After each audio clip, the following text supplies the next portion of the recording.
ကျောင်းမှာအလှပဆုံးလို့တင်စားရတဲ့ကောင်မလေးဟာကျွန်တော်ရဲ့အိမ်တကားဝတ်စီကိုအပြေးလွှားရောက်ရှိလာခဲ့ပါတယ်။ကြောင်းပြချက်ကတော့ကျွန်တော်အိမ်မှာတညလောက်တဲကိုခွင့်ရဖို့ပါပဲ။ကျွန်တော်သူမကိုညှင်းလွတ်ခဲ့မိတဲ့နောက်ရက်မှာပဲသူမဟာကျွန်တော်တို့လမ်းထဲမှာရက်ရက်ဆက်ဆက်အသက်ခံလိုက်ရပါတယ်။အဲ့ဒီနေ့ကစပြီးကျွန်တော်ဟာနောက်တရားတွေနဲ့ပဲဖြတ်တန်းခဲ့ရတယ်။ရဲအကယ်ဒမီကိုတက်ရောက်ပြီးတဲ့နောက်မှာတော့အဲ့ဒီလူသက်သမားကိုလိုက်လံရှာဖွေခဲ့ပါတော့တယ်။ဒါပေမဲ့စောစောကရွာခဲ့တဲ့မူကတက်တဲ့အထောက်ထားမှန်သမျှကိုစေကြောပစ်လိုက်တယ်လို့ဖြစ်နေခဲ့ပြီး10နှစ်တိုင်ဘာတဲ့လုံစားမှာကျွန်တော်ရှာမတွေ့ခဲ့ပါဘူး။ဒါပေမဲ့တနေ့မှာတော့ကောင်းကင်ကနေထစ်ချုံလိုက်တဲ့မိုးကြိုးလျက်စီးတစ်ခုကကျွန်တော်ကိုကန်ကြမာရဲ့အလှည့်ပြောင်းစီပြန်လဲခေါ်ဆောင်သွားခဲ့ပါတယ်။ High School ကျောင်းသားဘဝကိုပြန်ရောက်သွားတာနဲ့ကျွန်တော်ပထမဆုံးလုပ်မိတဲ့အလုပ်ကတော့အိမ်တကားဝတ်စီကိုပြေးသွားဖို့ပါပဲ။တကားကိုဖွင့်လိုက်တာနဲ့စာရိုင်းဆိုတာဟာကျွန်တော်ရှေ့မှာရက်နေတာကိုတွေ့လိုက်ရတယ်။မင်းရဲ့မိဘတွေစီးပွားရေးကိစ္စနဲ့ခီးထွက်သွားလို့မင်းအိမ်မှာတယောက်တည်းရှိနေတယ်လို့ငါကြားတယ်။ငါမင်းအိမ်မှာရက်အနေငယ်လောက်တဲခိုလို့ရမလားဟင်။အဲ့ဒီအတွက်အစားထိုးတဲ့အနေနဲ့အိမ်လုပ်အားလုံးကိုငါကူညီလုပ်ပေးပါမယ်။ကျွန်တော်ရှေ့မှာရက်နေတဲ့ကောင်မလေးကိုကြည့်ရင်ကျွန်တော်ရဲ့လက်တွေဟာသူမကိုထိတွေ့ဖို့အတွက်အလိုလျောက်ရှိကိုတိုးသွားမိတယ်။စာရာကတော့လန့်ပြီးနောက်ကိုဆုပ်ဖို့ကြိုးစားခဲ့ပေမဲ့သူမအတွက်ကျွန်တော်ရဲ့အကူအညီကတကယ်လိုအပ်နေတာကြောင့်ကိုပြန်ထိလိုက်ပါတယ်။ကျွန်တော်ရဲ့လက်ချောင်းလေးတွေနဲ့သူမကိုထိမိလိုက်တဲ့အခါသူမရဲ့အသားရည်ဟာရေခဲလိုအေးဆက်နေခဲ့ပြီးသူမရဲ့ခန္ဓာကိုယ်လေးတုံ့နေတာကိုကြည့်ချင်းအဖြစ်သူမအသက်ရှင်နေသေးတယ်ဆိုတာကိုကျွန်တော်ကောင်းကောင်းကြီးသိလိုက်ရပြီးကျွန်တော်တကယ်ပဲအတိတ်ကိုပြန်ရောက်နေပြီဆိုတာသိချသွားခဲ့ပါတယ်။ပြီးခဲ့တဲ့ဘဝတုန်းကတော့ကျွန်တော်သူမကိုအိမ်မှာပေးမနေပဲညှင်းလွတ်ခဲ့မိလို့နောက်နေ့လမ်းမပေါ်မှာပဲသူမရဲရဲဆက်ဆက်အသက်ခံခဲ့ရတယ်။အဲ့ဒီအကြောင်းရင်းကြောင့်ပဲကျွန်တော်ရဲတင်နဲ့တက်ခဲ့ပြီး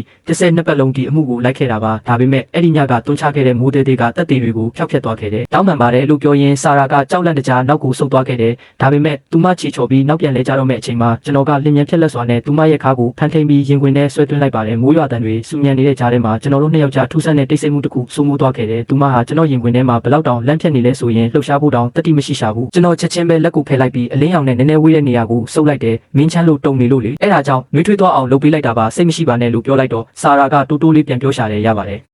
ကျွန်တော်ဘေးကိုဖယ်ပြီးသူမအထဲဝင်ဖို့လမ်းဖွင့်ပေးလိုက်တယ်သူမရဲ့မျက်နှာတစ်ခုလုံးတွေးဆုပ်ပြူရောနေတာကိုကြည့်ပြီးကျွန်တော်ခေါင်းထဲမှာအတိတ်ကအမတ်တရဟောင်းတွေအရှင်ဟုန်နဲ့လက်ပတ်လာခဲ့တယ်ပြီးခဲ့တဲ့ဘဝတုန်းကလူသက်သမားဟာဒီမျိုးမှာလူသက်မှုကျူးလွန်ပြီးကလေးကထာဝရပျောက်ခြင်းမလားပျောက်ကွယ်သွားခဲ့တာဒါပေမဲ့ဒီတစ်ချိန်မှာတော့ကျွန်တော်သူမကိုကာကွယ်စောင့်ရှောက်ရုံတင်မကပဲနှစ်ပေါင်းများစွာရရှိခဲ့တဲ့ရဲအတွေ့အကြုံတွေကိုအသုံးချပြီးဒီညမှာတင်အဲ့ဒီလူသက်သမားကိုအမိဖမ်းပြရမယ်စာရာကတော့အိမ်ဝင်ဝမှာစိုးရိမ်စိတ်အပြည့်နဲ့ရက်နေရင်သူမအကြီးရဲ့အနာဆုံးကိုဆွဲလိမ်နေခဲ့တယ်ကျွန်တော်သူမအတွက်အိမ်စီဖက်နှက်သွားယူပေးဖို့လှည့်လိုက်တဲ့အခါသူမပို့ပြီးတော့တောင်ပြတလဲဖြစ်သွားခဲ့တယ်ငါချီအိတ်တွေစိုးနေလို့မင်းရဲ့ဖက်နှက်တွေညစ်ပတ်ကုန်လိမ့်မယ်ငါခြေပလာနဲ့ပဲအထဲဝင်ခဲ့ပါမယ်နောက်မှကျမ်းပြင်ကိုပြန်တုပ်ပေးပါမယ်ဒီလိုမုံတိုင်းထိုင်နေတဲ့ညမှာကောင်လေးတစ်ယောက်နဲ့အိမ်ထဲမှာ2ယောက်တည်းရှိနေရတဲ့အပြင်ဒီကိုယ်လုံးလဲရွှဲဆိုနေတာကြောင့်သူမဘလောက်တောင်လုံခြုံမှုမရှိဘူးလို့ခံစားနေရမလဲဆိုတာသိတာပါတယ်ကိုတည်ငြိမ်အောင်ထိန်းချုပ်ဖို့အတွက်သူမဟာလက်ဆိုးရင်စိတ်ကြောင့်လက်သေးတွေကိုလက်ပွားတဲ့အထိနှိမ့်ဝင်မတက်ဆုပ်ကင်ထားရှာတာပါကျွန်တော်လက်လိုက်တာနဲ့သူမကတအိမ်လုံးကိုအကဲခတ်တဲ့မျက်လုံးတွေနဲ့အမြန်ဝဲကြည့်ရှုလိုက်ပါတယ်အဲခန်းစပွဲပေါ်မှာတင်ထားတဲ့ရင်နှွေးချမ်းပူနဲ့ဟိုတီပြန့်ကျဲနေတဲ့မုံဘူးတွေကိုမြင်လိုက်ရတော့မှပဲသူမရဲ့ကြောပြင်ကတင်းမာမှုတွေနည်းနည်းလျော့ကျသွားပြီးစိတ်သက်သာရသွားပုံရပါတယ်ကျွန်တော်တစ်ဖက်တစ်ထည်ကမ်းပေးရင်မင်းစိတ်မရှိဘူးဆိုရင်အရင်ဆုံးသပင်တွေကို6အောင်တုပ်လိုက်ပါလားလို့ပြောလိုက်တယ်သူမကတိုးဆုပ်နဲ့ငါ့ကိုလဲဝတ်ဖို့အဝတ်စားတချို့လောက်ပေးနိုင်မလားဟင်ငါအဝတ်တွေတော်တော်လေးဆူရွှဲနေလို့ပါလို့မေးလာပါတယ်အဲ့ဒီတော့မှပဲသူမဟာဆူရွှဲနေတဲ့အကြည့်စကိုဘလောက်တောင်ကြစ်ပါအောင်စုပ်ကင်ထားလဲဆိုတာကျွန်တော်သတိထားမိတော့တယ်ကျွန်တော်ကလည်းဒါနဲ့မင်းရင်နွေးပူလေးနဲ့ချိုးလိုက်ပါလားမဟုတ်ရင်အေးပတ်ပြီးဖျားကုန်လိမ့်မယ်ဧည့်သည်ခန်းထဲမှာကရေချိုးကန်မရှိတော့မင်းကအခန်းကရေချိုးကန်ကိုပဲတုံးလိုက်ပါငါရင်နွေးဖွင့်ပေးထားမယ်ကျွန်တော်အခန်းထဲကရေချိုးကန်ထဲမှာရေချိုးရမယ်ဆိုတဲ့စကားကိုကြားတော့စာရာခန္ဓာကိုယ်လေးရှက်သွေးဖြာပြီးနီးမြန်းသွားကအတန်တိုးလေးနဲ့ပဲအင်းလို့ဖြေရှာပါတယ်ရေချိုးကန်ထဲကနေရေကြတန်တွေထွက်ပေါ်လာခဲ့ပြီးစာရာဟာကျွန်တော်အလုရှုပ်နေတာကိုမြင်တော့မှပဲနောက်ဆုံးမှာတတိမွေပြီးမှတ်ခလို့ခေါ်လိုက်ပါတယ်ကျွန်တော်ကသူ့မစကားကိုဖြတ်ပြီးငါ့ကိုနာမည်တိုင်းပဲခေါ်လို့ရပါတယ်လို့ပြောလိုက်တယ်မင်းပါလို့ငါ့ကိုဒီမှာလာတဲ့အကြောင်းရင်းမမေးတာလဲလို့မေးချင်နေတာမလားစာရာကအံ့ဩတုန်လှုပ်စွာနဲ့မောကြည့်လာပြီးသူမရဲ့ဝိုင်းဆက်နေတဲ့မျက်ဝန်းကြီးတွေနဲ့ကျွန်တော်ကိုစိုက်ကြည့်ရင်ခေါင်းညှိပြပါတယ်ကျွန်တော်ကဆက်ပြောလိုက်တယ်မင်းလိုလှပတဲ့ကောင်မလေးတစ်ယောက်ကဒီလိုမိုးတဲထန်နေတဲ့ညမှာတယောက်ရဲ့တကားကိုလာခောက်ပြီးအကူအညီတောင်းနေဆိုရင်တေချာပေါက်ကြီးမားတဲ့အခက်အခဲတစ်ခုရှိလို့နေမှာပါအကယ်၍မင်းကဒီအကြောင်းကိုပြောပြဖို့စိတ်မပါသေးဘူးဆိုရင်ငါကထက်ခါတလဲမေးနေတာမကောင်းပါဘူးကျွန်တော်ရဲ့စကားတွေကိုကြားပြီးစာရမျက်ဝန်းတွေမှာမျက်ရည်တွေဝဲတက်လာခဲ့ပါတယ်ရေပူချိန်ကိုအနေတော်ချိန်ပေးပြီးတဲ့နောက်သူမအနာကိုဖြည်းဖြည်းချင်းရှောက်သွားခဲ့တယ်ပြီးတော့ရုတ်တရက်ဆိုသလိုကျွန်တော်လက်တစ်ဖက်ကိုသူမနာကနေရန်ပေါ်မှာထောက်လိုက်ပြီးသူမကိုကျွန်တော်ရဲ့ရင်ခွင်ပတ်လည်ထဲမှာပိတ်လောင်လိုက်မိတယ်မင်းပါရွယ်ချက်နဲ့ပဲလာငါဂယုမဆိုင်ပါဘူး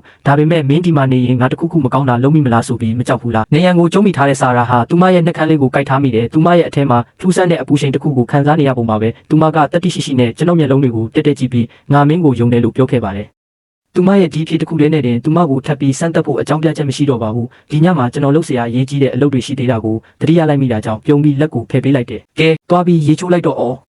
ပြီးတော့အဝိစားအတွက်ကတော့မင်းရဲ့အရက်အမောင်းနဲ့ဆိုရင်ငါရဲ့ဟူဒီအင်ဂျီပွားပွားကြီးကမင်းအတွက်ကောင်းဝင်တစ်ထဲလို့အနေတော်ဖြစ်နေမှာပါလောလောဆယ်တော့အဲ့ဒါလေးနဲ့ပဲအဆင်ပြေအောင်ဝတ်ထားလိုက်ဦးပေါ်မင်းရဲ့အဝတ်တွေကိုတော့အဝတ်လျှော်ဆက်ထဲထည့်လျှော်ပြီးတာနဲ့အချောက်ခံဆန်းနဲ့ဆိုချက်ချင်းခြောက်သွားမှာပါဆာရာဟာစိတ်သက်သာရရတဲ့တပ်ပြင်းတစ်ချက်ချရင်ဟင်းကျေးဇူးတင်ပါတယ်လို့ပြောပြီးရေချိုးခန်းထဲလှည့်ဝင်သွားပါတယ်သူမရဲ့ဒီကျေးဇူးတင်စကားဟာအပိုင်းနှစ်ပိုင်းခွဲနေတယ်လို့ပါပဲတဝက်ကအိမ်မှာခိုလုံခွင့်ပေးတဲ့အတွက်ဖြစ်ပြီးကျန်တဲ့တဝက်ကတော့သူမကိုနားလည်ပေးပြီးဖိမပေးတဲ့အတွက်ဖြစ်ပါတယ်ရေချိုးခန်းထဲကရေကြတန်ကိုနားထောင်ရင်ကျွန်တော်အိတ်ခန်းထဲကနေထွက်လာခဲ့ပြီးဂျင်းလက်ဖက်ရည်ဖြော်ပေးဖို့မိဖို့ကြောင့်တဲကိုဝင်လာခဲ့တဲ့ခဏကြာမှာတော့ရေချိုးခန်းတကားပွင့်လာပြီးဆာရာဟာကျွန်တော်ရဲ့ဟူဒီအင်ဂျီပွားပွားကြီးကိုဝစ်ဆင်ပြီးထွက်လာခဲ့ပါတယ်ရေနွေးငွေတွေကြောင့်သူမရဲ့ပပြင်းလေးတွေဟာပန်းရောင်တန်းနေပြီးဒူးအထက်ကဖြူပွေးတဲ့အသားရည်လေးဟာဝင်းပလို့နေပါတယ်မင်းအတွက်အိမ်စီးဖက်နှက်ကိုဒီမှာချပေးထားတယ်နော်လို့ကျွန်တော်ပြောလိုက်တယ်ဆာရာဟာအဲ့ဒီအမွေးပွားဖက်နှက်နွေးနွေးလေးကိုစီးလိုက်တော့မှပဲသူမရဲ့စိုးရိမ်တိုးဆုံမှုတွေတော်တော်လေးပျောက်ကွယ်သွားပုံရပါတယ်အိတ်ခန်းထဲကနေထွက်လာတာနဲ့သူမဟာပြားရည်နဲ့ဂျင်းလက်ဖက်ရည်ရဲ့မွေးပြတ်တဲ့အနံ့ကိုရရှိသွားပါတယ်ကျွန်တော်ခွက်ကိုကင်ပြီးသူမအနာကိုတိုးသွားခဲ့တယ်ကျွန်တော်မျက်လုံးတွေကဟူဒီအင်ဂျီရဲ့ကျေပြတ်နေတဲ့ level high စီကိုရောက်သွားပြီးခဏလောက်ကြောင်ဟန်းသွားမိတယ်ပြီးမှခွက်ကိုလှမ်းပေးရင်ရောဂျင်းလက်ဖက်ရည်ပူပူလေးတောက်လိုက်ဦးလို့ပြောလိုက်တယ်ဆာယာကခွက်ကိုလှမ်းယူပြီးတစိမ့်စိမ့်နဲ့မြည်စမ်းတောက်နေခဲ့တယ်ကျွန်တော်ကမင်းအတွက်ခောက်ဆွဲပြုတ်လေးလုပ်ပေးရမလားလို့မေးတော့သူမကအဲ့ဒါဆိုမင်းအတွက်အလုပ်ရှုပ်ကုန်မှာပေါ့လို့ပြန်ပြောပါတယ်အလုပ်ရှုပ်เสียဘာရှိလဲမိနစ်ပိုင်းလေးပဲကြာမှာပါမင်းထိုင်နေလိုက်ငါမင်းအတွက်ကြက်ဥနှလုံးပါကြော်ပေးမယ်ကျွန်တော်မက်တက်ထရက်မဲ့အချိန်မှာပဲသူမကကျွန်တော်လက်ကိုလှမ်းဆွဲလိုက်ပြီးငါကြက်ဥကြော်တတ်ပါတယ်ငါလည်းကူလုပ်ပေးမယ်လေးတဲ့မိဖို့ကြောင့်လည်းရောက်တဲ့အခါကျွန်တော်ရဲ့ဟင်းသီးဟင်းရွက်လှိဖြတ်တဲ့အချိန်ဟုန်ကိုကြည့်ပြီးဆာရာတယောက်အံ့အားသင့်သွားရပါတယ်စင်တီတုံးပေါ်ကခရမ်းကျင်သီးနဲ့ဝက်ပေါင်ချောက်တွေဟာတိကျတည်သက်စွာနဲ့ပြတ်တောက်သွားခဲ့ပြီးဆာရာကတော့ခုံတန်းလျားအသေးလေးပေါ်တက်ရက်ပြီးခြေဖျားလေးထောက်ကအပေါ်ကစင်ပေါ်ကနေကြက်ဥဘူးကိုလှမ်းယူဖို့စူးစမ်းနေပါတယ်အဲ့ဒီလိုလှမ်းယူလိုက်တဲ့အချိန်မှာပဲသူမဝတ်ထားတဲ့ဟူဒီအင်ဂျီပွားပွားကြီးကအပေါ်ကိုနည်းနည်းလန်တက်သွားခဲ့တယ်ကျွန်တော်မျက်လုံးတွေအဲ့ဒီဘက်ကိုရောက်သွားတာနဲ့တပြိုင်နက်ကျွန်တော်မျက်နှာတစ်ခုလုံးညီရဲသွားခဲ့ရတယ်ဆာယာကလည်းကျွန်တော်ရဲ့အကြည့်တွေကိုရိပ်မိသွားပုံရပါတယ်သူမဟာပြတလဲနဲ့ဟူဒီအင်ဂျီကိုအောက်ဆွဲချဖို့စူးစမ်းပေမဲ့ခုံတန်းလျားလေးပေါ်မှာဟန်ချက်ပြတ်သွားခဲ့တယ်ကျွန်တော်လည်းသူမကိုနောက်ကနေဖန်ထိန်ဖို့အပြေးလွှာသွားလိုက်ပေမဲ့ကျွန်တော်လက်ကမတော်တဆမထိတင်မကင်တဲ့နေရာကိုသွားထိမိလိုက်ပါတယ်ဆာယာခန္ဓာကိုယ်လေးတစ်ချက်ထဲနဲ့ပျော့ကွေသွားပြီးကျွန်တော်ရင်ခွင်ထဲကိုတက်တက်ကြီးကျလာခဲ့ပါတော့တယ်ကျွန်တော်စီကပတ်ဖြန်းထားတဲ့ရေမွေးနှံနဲ့သူမစီကတံပရာနှံကိုတိုက်ဆက်ပြရည်နှံတို့ဟာလေထုထဲမှာရောရှက်သွားခဲ့တယ်ကျွန်တော်တို့နှစ်ယောက်စလုံးဘာလို့ရမှန်းမသိပဲရက်ကြည့်နေမိကြတယ်ဒီတိတ်ဆိတ်မှုကိုဖြိုခွဲလိုက်တာကတော့အိုးထဲကစူပွက်နေတဲ့စွပ်ပြုတ်ရည်တွေအပြင်ကိုဆင်ထွက်လာတဲ့အတန်ပါပဲကျွန်တော်ချက်ချင်းပဲလက်ကိုနောက်ဆုပ်သူမနဲ့ခက်ခွာခွာနေရာကိုဖယ်ပေးလိုက်ပြီးသူမလက်ထဲကိုဇွန်းလန်းပေးလိုက်တယ်မင်းတာကိုမွေးပေးထားလိုက်ဦးငါချက်ဥတွေတွားထုတ်လိုက်မယ်လှဲ့ထွက်မှန်ထဲမှာကိုပြန်ကြည့်လိုက်တော့ကျွန်တော်နားရွက်တွေပါအနီရောင်တန်းနေတာကိုတွေ့လိုက်ရတယ်ဒါဆိုလွန်ခဲ့တဲ့နှစ်တွေတစ်လျှောက်လုံးကျွန်တော်မိန်းကလေးတွေကိုစိတ်မဝင်စားခဲ့တာမဟုတ်ပါဘူးအဓိကကတော့တခြားပင်မိန်းကလေးကမှကျွန်တော်ကိုဒီလိုမျိုးခံစားချက်မျိုးမပေးစွမ်းနိုင်ခဲ့လို့ပဲဖြစ်ပါတယ်ဒဲဦးတွေကစီပူတန်တွေကကျွန်တော်တို့နှစ်ယောက်ရဲ့ရင်ခုန်တန်တွေကိုတော်တော်လေးဖုံးကွယ်ပေးထားလိုက်ပါတယ်စွပ်ပြုတ်နဲ့မွေးမွေးလေးကမိဖို့ချောင်းတစ်ခုလုံးကိုပြန့်နှံ့သွားခဲ့ပြီးကျွန်တော်ခောက်ဆွဲပကံကိုစကွဲပေါ်တင်ပေးရင်သူမရဲ့တုံရင်နေတဲ့လက်ချောင်းလေးတွေကိုမထိမိအောင်တမင်တကာရှောင်းလိုက်တယ်သတိထားတော့တော်တော်ပူတယ်မင်းကြည့်ချင်တဲ့ line တစ်ခုခုကိုဖွင့်လိုက်လေ TV ပွင့်လာတာနဲ့ဆာရာဟာသူမရဲ့တရုတ်စကား sticks တူကိုကြည့်ပါအောင်စုပ်ကင်ထားမိတယ် TV screen ပေါ်မှာတော့ကျွန်တော်အရင်ကပိတ်ဖို့မိနေခဲ့တဲ့လူကြီးဗီဒီယို adult video ကပြသနေတာကိုစက်ဝင်ခန်းကတော်တော်လေးအရှိန်တက်နေတဲ့အခန်းဖြစ်နေတယ်ကျွန်တော်လည်းကိုယ့်ရဲ့ရှက်ကန်ဖြစ်မှုကိုဖုံးကွယ်ဖို့အတွက်ချောင်းတစ်ချက်ဟန်းလိုက်ပြီးချက်ချင်းပဲမီနူးတဲကနေရှင်ကျန်း Crayon ရှင်ကာတွန်းကားကိုပြောင်းဖွင့်လိုက်ပါတယ်ကျွန်တော်တကယ်ပဲမေ့သွားခဲ့တာအရင်ဘဝတုန်းကလည်းသူမဒီလိုဗီဒီယိုတွေကိုမြင်သွားမှဆိုတဲ့စိုးရိမ်စိတ်နဲ့ပဲအိမ်ထဲဝင်ဖို့ညှင်းလွတ်ခဲ့မိတာတော်သေးတာကနှစ်ပေါင်းများစွာရရှိခဲ့တဲ့ရဲအတွေ့အကြုံတွေကြောင့်ကျွန်တော်အသားကျနေပြီမို့လို့ဗာမျက်နှာအမူအရာမှမပြတ်ပဲဘာမှမဖြစ်ခဲ့တဲ့လိုမျိုးဟန်ဆောင်နေလိုက်နိုင်ပါတယ်ဆာရာကလည်းချက်ချင်းပဲစကားလမ်းကြောင်းလွှဲလိုက်တယ်မင်းဒီလောက်တောင်ဟင်းချက်ကောင်းမှန်းကမသိခဲ့ဘူးကျွန်တော်တရှူးနဲ့သူ့မနာခေါင်းပေါ်ကချွေးဆက်လေးတွေကိုအသားအရတုပ်ပေးလိုက်တယ်ချွေးတွေထွက်လာပြီမလားအဲ့ဒါခန္ဓာကိုယ်ထဲကအေးဓာတ်တွေအပြင်ကိုထွက်လာတဲ့သဘောပဲအေးစစ်စစ်စားပါ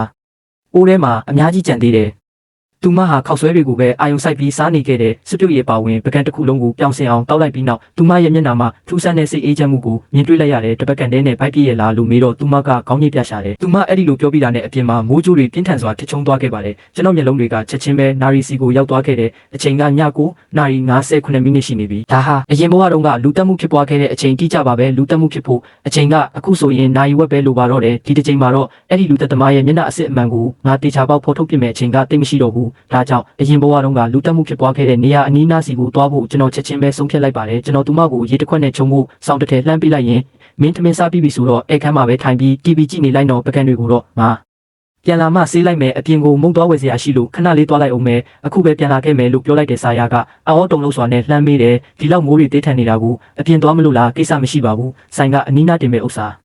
အိမ်တကားဝရောက်တော့ကျွန်တော်ရုတ်တရက်ခြေလက်တန့်သွားပြီးနောက်ကိုလှည့်ကြည့်လိုက်မိတယ်လူသက်သမားကဒါတွေအားလုံးကိုကြိုတင်စီစဉ်ထားတာလားဒါမှမဟုတ်စာရနောက်ကိုလိုက်လာရင်ဒီအိမ်ထိရောက်လာတာလားဆိုပြီးကျွန်တော်စိုးရိမ်မိလို့ပါတေချာမှတ်ထားနော်ငါပြန်မလာမချင်းဘသူကပဲလာပြီးအိမ်တကားပဲတော့တီတီမင်းတကားလုံးဝမခွင့်ပေးရဘူးငါမှအိမ်တော့ပါတယ်ငါဘယ်တီးမှမဟုတ်ဘူးကျွန်တော်စကားကိုကြားတော့စာရာဟာလိမ်မာတဲ့ကြောင်လေးတစ်ကောင်လိုခေါင်းညိတ်ပြပြီးစောင်းကိုခန္ဓာကိုယ်မှာအလုံးပတ်ထားလိုက်ပါတယ်တကားပိတ်သွားတာနဲ့တပြိုင်နက်သူမဟာအဲ့ဒီ6ကက်ကက်ဖြစ်သွားတဲ့အခန်းထဲကဆိုဖာပေါ်မှာကွေးကွေးလေးထိုင်ရင်ကျွန်တော်ပြန်လာမယ့်အချိန်ကိုတိတ်တဆိတ်စောင့်ဆိုင်နေခဲ့ပါတော့တယ်ကျွန်တော်လည်းထီအမဲကိုဖွင့်ပြီးမိုးတဲ့လေထဲကိုထွက်လာခဲ့တယ်ပြီးတော့ရေစိုးခန္ဓာကြီးကိုကြည့်လိုက်တော့ည9:58မိနစ်ရှိနေပြီ